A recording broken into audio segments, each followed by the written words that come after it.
حضرت علی رضی اللہ تعالیٰ عنہ نے فرمایا، انسان واحد ایسی مخلوق ہے جس کا زہر الفاظ میں ہوتا ہے۔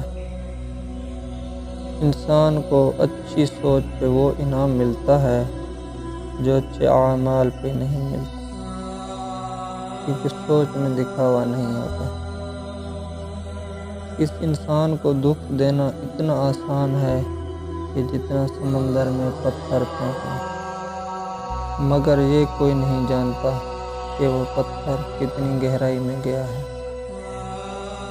ہمیشہ ایسے شخص کو چنا کرو جو آپ کو عزت دے، کیونکہ عزت محبت سے کہیں زیادہ خاص ہوتی ہے۔